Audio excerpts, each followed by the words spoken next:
Congresswoman Jordan, in her vast and compendious review of various forms of voter fraud, cited mail-in ballots as the most prone to fraud.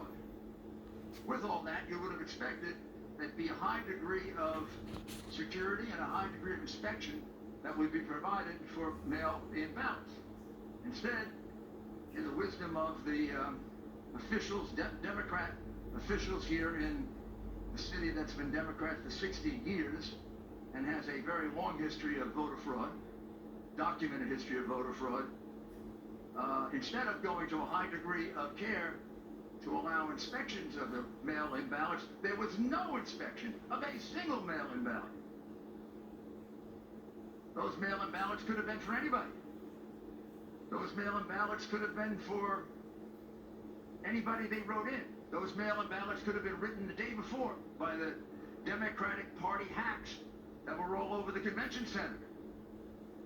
What I'm saying to you is not a single one was inspected as the law required.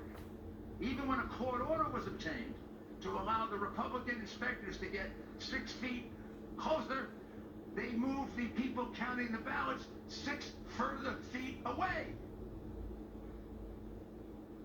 It's really simple. If you have nothing to hide with these mail-in ballots, you allow inspection. I mean, this is common knowledge, common practice in the examination of absentee ballots, which happens all the time. Take out the absentee ballot, you open it up, the Republican looks at it, the Democrat looks at it. If nobody objects, you put it in the pot. If either objects, you put it aside. That's what's done for absentee ballots, which have the extra security of having signatures you can match. Here, which is a much more insecure method of voting, no Republican got a chance to look at that ballot. Some of the ballots you will see look suspicious. From very far away, they look like same pen, possibly same handwriting. We can't say that because we never got to see it. Now, you're also going to find that way across, on the other side of the state, there is a similar situation in Pittsburgh involving 300,000 ballots that were uninspected, unreviewed, not observed by a single Republican. Not a single one. Got to be a pattern. As a friend of mine says, I don't believe in conspiracies, but I also don't believe in coincidences. Kind of funny that all Republicans were rejected here, and all Republicans were rejected in Pittsburgh, and it amounts to about, just about the 700,000 votes that President Trump was ahead by 2 days ago that disappeared. And we have no way of knowing, because we were deprived of the right to inspect, if a single one of those ballots is legitimate. That is unheard of, it's illegal, it's unconstitutional, and we will be bringing an action challenging that. And I emphasize to you, it's only one of the many other infirmities in this election. I know this city has a sad history of voter fraud. After all, Joe Frazier is still voting here. Kind of hard since he died 5 years ago, but Joe continues to vote. If I recall correctly, Joe was a Republican, so maybe I shouldn't complain. But we should go see if Joe is voting Republican or Democrat now from the grave. Also, Will Smith's father has voted here twice since he died. I don't know how he votes because it's voted secret. In Philadelphia, they keep the votes of dead people secret. At least that is something that you can be commended for. I'm not attacking the people of Philadelphia. I'm attacking a decrepit democratic machine, which has a lot of other reasons to be attacked. It's been around for 65 years. You keep electing the same people. The city gets no better. The crime goes way through the roof. The riots you have, the police stand by and watch it, not because of the police, because you have a mayor that lets them stand by and watch it. You got a district attorney who lets people go free. you are poorly served, ladies and gentlemen of Philadelphia. And then you got a political machine. mayors who let riots take place, district attorneys who set criminals free. I don't think they're going to care much about ballot fraud. This is outrageous. In an enormously important contest with a very, very suspect method of voting, there was no security. Zero. The people of this city, people of this country, have no assurance at all that those ballots were actually cast. They would have to have been almost unanimously cast for Joe Biden in order to catch up.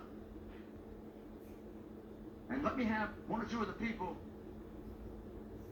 let me emphasize, this is only 2 or 3 of about 50 people so far that have given us statements, affidavits, recordings. We're going to have many, many witnesses. And not a small case. It could be a big case. But I wanted you to get the flavor of it here in Philadelphia, because we also have to alert the people of Pittsburgh that the same fraud was done to them as here. And I'll also add, the same thing was done in Georgia. The same thing was done in Michigan. The same thing was done in North Carolina. Seems to me somebody from the Democratic National Committee sent out a little note that said, don't let the Republicans look at those mail-in ballots. At least not in the big Democratic hack cities that we control. We've done a lot to destroy those cities, and now we're going to destroy their right to vote. So let's start off first. My friend, you just tell briefly what happened to you, who you are, and what happened to you like you described it before. I am Daryl Brooks, Philadelphia. Okay. Take your mask if you need. Take your mask off. Okay, take it off. All right. Daryl Brooks, Philadelphia resident. Here for about 2 years. I come out here to support our president, and this is one of the reasons why I wanted to be on the, go to the poll to watch. A lot of us were excited about the president winning his second term, and a lot of individuals, African Americans in Philadelphia, were, especially men, were talking about the 401k plan and how they were excited because their finances. So when I go to the poll, it was basically they put us at 20 feet away, and they said no cameras, no phones, you cannot take pictures. I was even harassed by some of the Democratic Party poll watchers, and that is also recorded. And then next thing you know, it was 6 feet away, and they still would not allow us to see anything that was happening. We saw people working on the ballots, but we didn't know any names. We didn't see anything. We don't know if people voted twice or 3 times. We didn't know if people were dead people were voting. But we were there and we were watching, and it's such a shame. This is a democracy in Philadelphia, and they did not allow us to see anything, and was it corrupt or not? It gives opportunity as poll watchers to view all the documents, all of the ballots.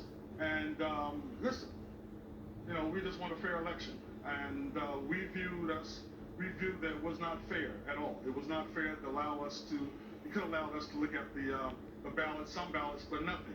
It was, we were kept away from everything. Thank you.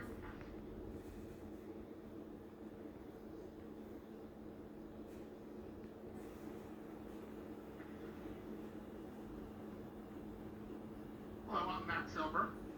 I went for 16 hours straight poll watching. I took about 30, 45 minutes to get through, despite me having credentials of all possible manner. Eventually I showed an email proving that I was supposed to go in. They at least let me through. When I was there, I was turned away for a tablet. They did not want any tablets or computers there. I had to bring that elsewhere. Eventually, when I was let through, you were not able to get anywhere near the ballots. There were 3 rows of people counting ballots. The closest at my day, may have been 15 feet away. And there was another row, then there was another row. To the extent that you could see anything, we were told repeatedly, including by Democratic poll watchers, including by police, that if they see us taking a photograph or a video, we'll be thrown out and not let back in. The only place you could use a phone was several hundred feet away from the ballots. I don't know what they were trying to protect. When I was there, I saw some people looking at the ballots legitimately. Some people were flipping through them at a rate of every second or so in a way that we specifically could not even see a single thing. To the extent that you could see a thing in certain boxes, I saw they seemed to be, at least certain boxes, seemed to be in the same unusual pen and seemed to have very similar handwriting. Some boxes were normal, some boxes were like that. When they finished with going through boxes, they put them in the very, very back of the room where you couldn't see a thing hundreds of feet away. Then they put supposedly the same boxes, I can't tell if they are or not, through separate machines where they stripped the ballots, the outer casing with simple signatures, to the privacy ballot. At that point, the actual signatures are completely separate from the privacy ballot, and they'll never be able to be tracked back. What I saw was disturbing, and the process seemed to be specifically so we could not observe, and also so we could not challenge. The only way to challenge something was to call an individual called Seth, who was in the back of the room, who could speak to people. And again, they were very worried about photographs and videos.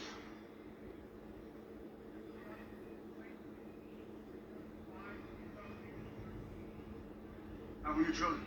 I was asked both by my local ward and the Republican National Lawyers Association. I responded to both.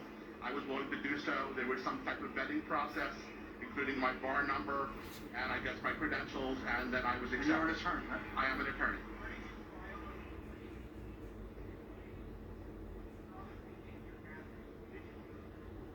I asked the individuals in the group who were the most senior, and again, We'll take questions later. When you moved 6 feet closer, as far as you knew, was that based on a court order? I assume it was a court order. In no case was I closer than 15 feet to anyone counting. Did they move 6 feet further away? The closest row for me was 15, 20 feet away. Then there was another row 15, 20 feet beyond that counting, then another 15, 20 beyond that. The only thing I could see at all was the row closest to me. Okay. And again, how were you selected? Selected by the Philadelphia Republican Party. And credentialed by them? Yes. Okay, thank you. And we'll have one. Lizette, would you speak to the other group that were not allowed access, which is another category? Would you mind? Not at all, thank you. See if I can get this down a little. I'll stand up like this. Closer. Good morning, thanks for being here. I'm Lisette Tarragano. I'm a longtime resident of Philadelphia. T as in Thomas, A-R-R-A-G-A-N-O. You're welcome. I am a longtime resident of Philadelphia, although not native. And quite frankly, I've always been about, I'm a retired attorney, and I got really, really hepped up about watching voter freedom, freedom of speech, and being able to say the words Donald Trump without getting pushed in the corner. And when I really got excited about being asked to observe ballots was when I felt that my way of life is being put in jeopardy. The American way of life being put down for things I say, who I like, and it's not fair. I'm the child and granddaughter of both Holocaust victims and survivors, and I'm the daughter of a World War II veteran and who fought for and or ran away from horrible, horrible times where people are repressed and sent away.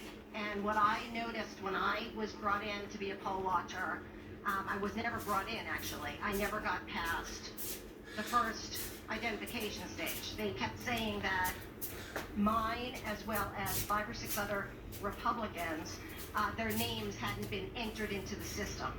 And after the first time it happened, the second time it happened, I had no second thoughts about it being a problem, more that somebody failed to finger us into the computer system. But after a while, what I witnessed, and I said to Mr. Giuliani before, in a morbid curiosity staring at, I felt insidious fraud going on. I felt that we were kept away from doing our civil duty. That was everybody on both parties should be upset about. This is horrible. We're being restricted. We're being restrained. And I see this nothing as the insidious nature of the Philadelphia and Pennsylvania governments who are keeping us away from doing what we were meant to do. Thank you. Thank you. Was that the other 1, 2, 3? Are here with me today. The other 3 here are also poll watchers who were deprived of their opportunity to even go into the room. I could have brought, I'm getting a list now to count them, I could have brought about 50 with me, but I didn't do it for 2 reasons. 50 is too many. Number 2, they're afraid. They're afraid of being publicly identified. They're willing to testify in court. They're afraid there'll be repercussions against them because one of the people that did speak on television has already had threats. Jeremy Mercer, who was in charge, has already given a statement twice, both here in Philadelphia, the day after the election, I believe, and then he was interviewed on television. Jeremy will basically corroborate the statements that were given about the fact that he was there for 21 hours and then again for another couple of hours. He believes about 300,000 ballots went through. He was unable to see any of them. He requested an opportunity to do so numerous times. Then they went to court. They got an order that they could be 6 feet closer. They were put 6 feet closer, and the tables they were observing were put at least 6 feet further away, or the people moved to tables that were further in the back. The other witnesses who we've interviewed, and we've interviewed about half of the 50, all corroborate to a T exactly what you see here. That they thought they were going to show up to do an inspection. Some of them had inspected absentee ballots before, where you're shown the ballot. Republican is shown the ballot. The Democrat is shown the ballot. Neither objects, you put it in. If either objects, you put it aside for discussion later. Nothing like that happened here at all. This is a gross miscarriage of the process that would assure that these ballots are not fraudulent. It's a fraud, an absolute fraud. I mean, you can't just submit these ballots and not have them checked. They're highly suspect ballots, mail-in ballots. It's also highly suspect because it's almost mathematically impossible, several people have already testified, to close the lead that Biden closed when things closed on Tuesday night. President Trump was ahead by almost 800,000 votes. And it took a couple of days to be able to produce enough ballots to bring it down. Now, could some of those ballots have been manufactured in advance by the Democrat machine of Philadelphia? It wouldn't be the first time they did it.